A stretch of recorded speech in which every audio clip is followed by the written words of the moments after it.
Administrator Jackson is excused for his potential last meeting.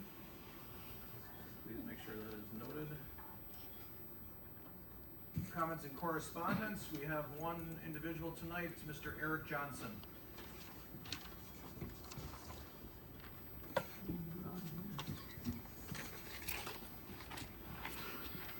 Good evening, sir.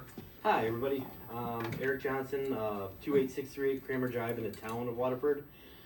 Tonight I'll be brief and speak about the extraterritorial, we'll call it the ETJ, Land Division Ordinance. As I stated at the planning meeting a couple weeks back, I am grateful for the opportunity to speak and be heard by all the village board members these past 4 or 5 months. I am grateful. So I'll be quick because you all know my stance on the ETJ.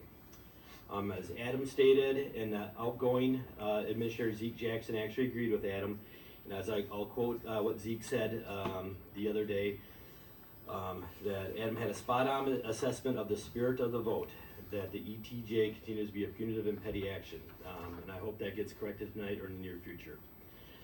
I will not go in depth tonight on the ways that the ETJ is bad for both the village and the town. You've heard my thoughts individually, and by my count, the vast majority of the village board agrees that that is a bad faith action that should be corrected. At the planning commission meeting, again, outgoing Administrator Zeke gave some arguments for the rationale in the health, welfare, and safety. I did prepare a lot for this tonight to debate with him on it, but yes, he's not here, so I'll skip all that. But if you guys have questions on some of his statements about the sewer district and all that stuff, I just wanted to be a record that a lot of his stuff he said the other night at the planning commission meeting was more than less than factual in my view. I'm just hoping that those of you that spoke to me in private or in person or in email that voice that they strongly regret their ETJ support and vote on it in the last few years continue through by putting their names to the beliefs that and vote to alter the ETJ. In conclusion, this ETJ has greatly affected my family and my 15 years of hard work on my land, and I really hope something gets done. So I will not let it go if it doesn't. So thanks for your time. Thanks for your time. All right, moving on to public appearance or hearings. We do have some public hearings that we will address in new business, but we do have a public appearance from Globe Life.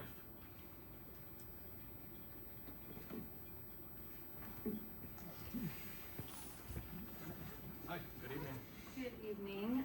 My name is Candace Chamberlain. I'm actually the agency owner for the Globe Life field office here in Brookfield. Miss Terry is one of our agents. Just kind of are you guys wanting me to do the presentation that we did for the board earlier? We are here to hear whatever you want to provide this board. Okay. Personnel got the in-depth presentation, whatever you want to provide. Awesome. Okay. So I just kind of want to go over what we do as a company is provide supplemental benefits to employees at no cost to a business or the village, city. So it provides a tax savings, but allows your employees to pick and choose benefits that they may want. So we are one of the 7 subsidiary companies of Globe Life. Globe Life is the largest life insurance company in the U.S. We've been working with working class Americans since 1900. So we do have local offices nationwide. Our office is in Brookfield. We have more policyholders than any other insurance company in the U.S. We do have top financial strength ratings with AM Best, Better Business Bureau, Ward's Top 50 for life and health. A little bit about our company. So Globe Life is actually the official life insurance company of the Texas Rangers as well as the Dallas Cowboys, more recently the LA Lakers. We proudly partner with the Atlanta Braves as well. We're kind of working on some Wisconsin teams. We did just open the Brookfield office October of 2024, so we're trying to work towards some of those partnerships right now. But it just says a lot about our company and what we're willing to put our name on. These 4 teams are considered America's teams and largely branded. So what we do, as I said, at no cost to the village, we would provide supplemental benefits for the village employees to pick and choose from. We also help those employees protect the people they love the most, which is their families. And by doing so, we actually are tax savings to the employee as well as the village. Because we are Section 125 pre-tax benefits, just like your major medical, that they get to pick and choose from. How we're different than a lot of other supplemental companies, we do offer a unique life insurance benefit that no other company has, no other company can offer it. I'll tell you about that in just a second. we do use a needs-based approach. We're not here to hard sell employees or your city employees. We find out what coverage that they currently have in place, where we can fill in any gaps, and we're not here to make anybody insurance poor, I like to say. We want to make sure that it's affordable and it is coverage that they actually need. We do offer every employee 2 free policies also, just for the village partnering with us. Those 2 free policies that every employee gets is, first off, an accidental death benefit. It's just like covers if they were to die by any kind of accident above and beyond any life insurance. So each employee gets a $3,000 accidental death benefit. Their spouse also gets $3,000 worth of coverage, and we give each dependent child $1,000 worth of dependent or accidental death coverage. So just kind of a thank you for letting us come in and talk to them. They're going to get that no matter what, whether they purchase anything or not. But we also give every employee a discount health savings card. I like to say it's kind of like a GoodRx card, but better. It has a national network of providers, and it gives them 10 to 85% discount on vision, hearing, prescription drugs, chiropractic care that they can use anywhere across the U.S., even if they're traveling. So that needs-based approach, like I said, we would just sit down with them, find out, do they have enough coverage in place for final expenses? If they had some type of debilitating accident or a medical condition that would keep them out of work for a certain amount of time, do they have savings or coverage in place for that as well? And find that out and offer coverage for those needs. And then, sorry, a new book. I should have grabbed Terry's. Hers isn't as new. It's been flipped a little bit. That unique life benefit that I was telling you about. So it is one of a kind. We've created a hybrid policy of a term and a whole. So typically a whole life lasts for your whole life, but you also pay on it for your whole life. It is a good policy because it builds cash value. It is considered an asset. However, a lot of times, because you do have to pay on it for your whole life, a lot of times it ends up getting disregarded or stopped being paid on, and then they no longer have life insurance. Then there's the term. Term policies are designed to give an employee a whole lot of coverage for a little bit of money for a short period of time, 10, 20, or 30-year terms generally, right? A term policy is designed to terminate at some point, and then they have to find new life insurance. The hybrid that we've created is a combination of the two. So it is a group term policy, but it is termed to age 100, so that coverage is never going to terminate on them. It's coverage to age 100. It actually does not terminate until the policy anniversary date of their 100th birthday, but it is also paid up at age 65. So when they hit that retirement age, they no longer have that regular income coming in. They no longer have a life insurance payment. They're still covered until the day they die. All of our policies are completely portable, so if an employee were to leave the village for any reason, they can take their benefits with them. Their price will never go up. Their benefit will never go down. They are locked in at the rates that they get when they purchase that policy. And then of course it is on that tax savings as well. So the first $50,000 of life insurance that they do choose would be on that pre-tax basis, saving the village on taxes as well as the employee on that taxable income. So aside from our life insurance policy, we do give the employees the option to pick and choose through supplemental benefits. One of them is our cancer policy. We call it our cancer insurance because it is a lifetime policy. It has no lifetime maximum or limit. It is coverage for any type of treatment for cancer. So upon diagnosis, initially they get a $3,500 payout just for the diagnosis, just to kind of help them out with being out of work. Then we also cover chemo and radiation therapy of up to $500 a day, right? And there's no lifetime limit on that either. So if they're receiving treatment for years, they're getting that coverage for that. Hospital confinement, for the first 90 days, we pay $250 a day for hospital confinement. Rather than canceling coverage after that, we actually up it. So from 91 days and above, no lifetime limit, we pay $600 a day. So instead of the coverage going down like a lot of business companies do, ours goes up. We also cover transportation up to 6 times per year for the employee and a loved one to go to and from a cancer treatment facility of their choice. And one of the best things about this policy is we are one of 2 companies in the U.S. that does cover new and experimental treatment. So if they do not want to get chemo and radiation, we will cover that new and experimental treatment the same way as we do the chemo and radiation at the $500 a day. This policy for the average employee starts out at $1.47 a week. So just kind of an example of the affordability for that. One of the other policies we have, it's actually 2 of them. We do offer the employees the opportunity of our lump sum cash payout policies. We have one for critical illness, which covers heart attack, stroke, kidney failure, major organ transplant, total loss of eyesight, total loss of hearing. But we also have one for cancer as well that they can combine with that cancer endurance. The employee gets to choose anywhere from $10,000 to $50,000 coverage to be paid out to them in one lump sum upon diagnosis of that illness. Once they receive their payout, their policy goes away. They no longer have it. They no longer pay on it. It is a one and done.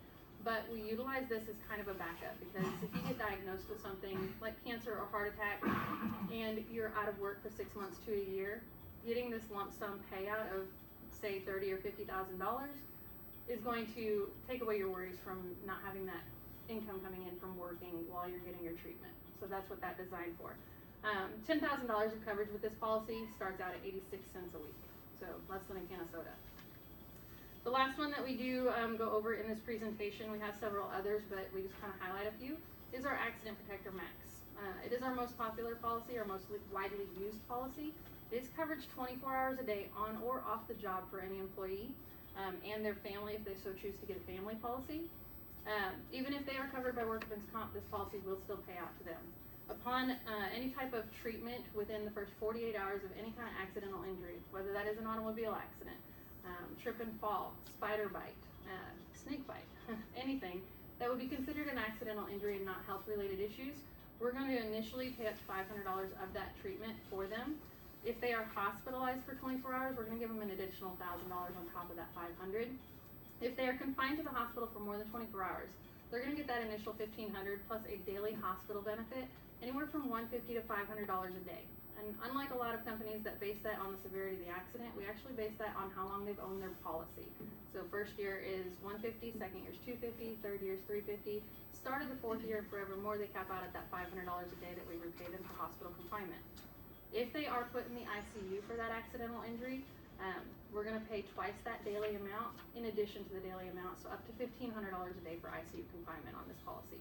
There is no limit to the number of claims on this policy. I actually had an employee at my old agency in Kansas that, if you hadn't noticed the accent, that's where I moved from, was Kansas. But I actually had an employee from my old agency that she had 6 kids, and they were all in sports, and I swear she called me probably 4 or 5 times a month to submit claims, but we paid her out every time. So there's no limit to the number of claims. We also do have a quick claims process that you can utilize online. However, Ms. Terry would be your personal agent, and she has a team of experts behind her. You would just simply reach out to her. She would get your claim signed, your billing statement, and she would send it in for you and get you a quick payout on that. Our accident policy across the board, no matter employee age, height, weight, female, male, smoker, non-smoker, doesn't matter, is $3 a week. If they want to cover their entire family and they got 10 kiddos running around, it's $6.24. So super affordable. All we're asking from the village is set up a time, allow us to come in. We sit one-on-one with each employee for a few minutes. We can set that up to where we're going department to department or however you guys want to work that. We make it the easiest it is for you guys. We give the employees those 2 free policies no matter what. We find out what their needs are. We offer them coverage for those needs. And any employee that does choose to participate in any of the paid benefits, all we ask is that they are allowed to do so through payroll deduction so that they're getting that tax savings as well as you guys. And we also create a detailed spreadsheet for the payroll admin so that it's really just hand it to them and they can enter it one time and it's good. So, do you guys have any questions for me? Any medical screenings? We do not have medical screenings, so they do not require mouth swab or medical tests or doctor visits. We ask a few good faith health questions with that employee just to make sure that they don't have any disqualifying events. But one good thing about our policies is even if an employee disqualifies for one of our policies because of health reasons, we have several others that we can give them options to. We actually offer a modified whole life policy for people who have severe illnesses like heart attack, stroke, cancer, things like that, that they can choose up to $30,000 whole life coverage on that policy. I do have one question. Yes. Thank you for the presentation. Have you and your company worked with any other municipalities local to us? Actually, yes. We have a list of about 60 other villages and cities and counties that we work with. Terry has that and she can email that to you guys if you'd like. That'd be great. Yeah. Thank you. Any other questions? All right, thank you very much for the presentation. Appreciate you being here. All right, moving along to reading and approval of minutes from our last meeting on January 12th, 2026. Motion to approve. All right, we have a motion. Do we have a second? Second. We have a second. Any questions, comments on the minutes from 1/12/26? All right, hearing none. All in favor? Aye. Any opposed? Minutes are approved. We do not have any licenses to approve this evening, so moving on to our department reports. Anything from the DPW director? The reports in the packet, if you have any questions. Any questions for Rick? All right. Moving along to our parks and facilities director, Mike. Nothing to report this week. Any questions for Mike? All right. I believe you're filling in for Jessica. Yeah, she had to be on the desk tonight, so she couldn't be here. So the library update would be, they've been interviewing for an open library assistant position. They're hosting bargain bag sale February 27th and 28th. All proceeds will go to the Friends of the Library. They applied for a grant through the Racine Community Foundation for their storytelling room revamp. You should take a moment and go over there and take a look at it. It's pretty cute. The library board established gifts and endowment committee to solicit and manage the gifts to the library. And they met with Mike Swanholz and Bob Nash and All Pro Mechanical regarding HVAC replacement. They are hosted Beware of Scams presentation by the Wisconsin Bureau of Consumer Protection. And they met with Donna Faring from the Chamber of Commerce to get some great ideas on how to work together. In addition to that, there was in our packet a snapshot of 2025. They had 47,509 in-person visits, 99 average checkouts per hour. The library was open. 13,226 new attendees. Physical circulations, 115,831. Digital items, 30,689. And 5,980 card holders, with 657 of them being new issued. That's all I have. Excellent, thank you, Tammy. Fire Chief, Rosina?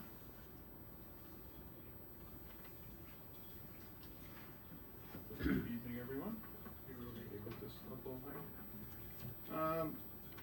January call details, we had 82 EMS related calls, 4 fire or carbon monoxide alarms, 8 structure fires, including mutual aid, 3 motor vehicle accidents for a total of 97 total calls. Just to note, our main engine 721, is out for repairs. It'll be out 2 to 3 weeks, just waiting on parts and whatnot. We are using our shared resource engine with Vernon, so if you guys see a Vernon fire engine driving around, that is us. That's the one we got a few years back, so. Any questions? You had 4 structure fires? 4, yep. So That's 1, a lot.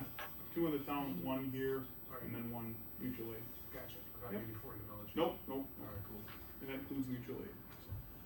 All right. Thanks, Thank you, Chief. I wanna just tell you, I had an excellent time at the fire banquet that you put on for your staff. I know there were a few other trustees here, Mr. Nash and Ms. Polnow. Yep. Really good event and really good to see the turnout that you had, so thank you for putting that on for our Perfect. firefighters. I appreciate it. Thank you. Appreciate you. Thank you. Thank you. All right, moving along, we have no confirmation of committees or commissions or board appointments or swearing in public officers. So we will move along to our standing committees. I do see Donna and Pastor Conrad, so I do not know if they both want to say a few words or who's speaking on behalf of the chamber. Talk with you if you want. Good evening, Donna. Good evening, everyone. How are we doing? Doing good, thank you. It's February. It's gonna warm up soon, right? Yeah. I'm optimistic today. All right, so I just want to reiterate what our mission is as the Chamber of Commerce. We are here to support, promote, and advocate for businesses to create a thriving greater Waterford area. So then we have some community events coming up I am working on in March. I'm very excited. First and foremost, we have our Customer Service Award, which is monthly. Anyone can nominate anyone, and Nancy won it this year from Riverside Chiropractic and Wellness. I have an educational program in March 18th, hopefully at Bruno's. I'm still working on confirmation, but it'll be about AI and how a small business can best utilize that. I have a meet and greet after hours with Chief O'Neill I'm working on scheduling, hopefully sometime at the end of February or March. And then I'm working with the police department to do a business roundtable with them, so business owners can come, chat with them, talk about what concerns they may have for the community and how the police might best serve them. And then we have a new initiative, First Fridays in Waterford. Super simple. Businesses stay open later till 7 p.m. if they don't already stay open that long, to encourage people to shop after work, enjoy the downtown, Main Street, and all of our businesses. So that'll be starting in March. Marketing, we had for Facebook and Instagram 340,000 views last month alone. And then a few things I'd like to talk about our businesses that I'd like to advocate for them. Walden Liquidators have been having problems with the trees out front of their business. They are hitting the wires, and he's concerned that's going to disrupt power to his business and or the block. They have been trimmed, but he is wanting to have a conversation about possibly removing them and putting in some nice bushes or something, so it's not an ongoing problem with the power lines. I can take that to a committee, I just don't know what committee, so I just need information on that. So I'll follow up via email. But the last one is, I'm just gonna pull this up. I would like to address a situation that recently happened on social media about a local business. Every individual, including business owners and elected officials, have First Amendment rights and may express personal opinions. However, businesses in our community should feel safe in opening their doors and serving the public without fear of publicly being targeted or encouraged to be protested by those in positions of leadership. The Chamber's role is to support, advocate for all of our businesses, regardless of viewpoints. We believe our business owners deserve respect, stability, and local government officials that foster confidence, not conflict. Elected officials carry additional responsibilities, and we hope future communications reflect consideration for the whole community and the impact such messages have on our local businesses. Thank you. Appreciate your time. Thank you. All right, I don't see anybody from RCEDC or the Southeastern Wisconsin Fox. So moving on to the Central Racine County Board of Health. All right. February is National Senior Independence Month. There are many ways to support senior independence. Simple acts like checking in on our neighbors, offering a helping hand with groceries or household tasks, spending time chatting, listening, or helping a senior find any local resources can make a huge difference. In addition to that, February is also Heart Month. Follow Racine County Public Health for heart healthy tips to avoid the risk of heart disease. And lastly, a reminder that Racine County Public Health has a Baby Racine. They have a program called Baby Racine County. They send a nurse out to visit all new parents of newborns in the community. So just be aware of that. That's all I have. All right, thank you, Tammy. Pat, anything from Western Racine County Sewage District? Nothing to report. Thank you. Back to you, Tammy, and the Library Board. We're moving tomorrow, so aside from the director's report, I really have nothing else to report. Did not see Colin here. Okay. All right, moving on to the new business.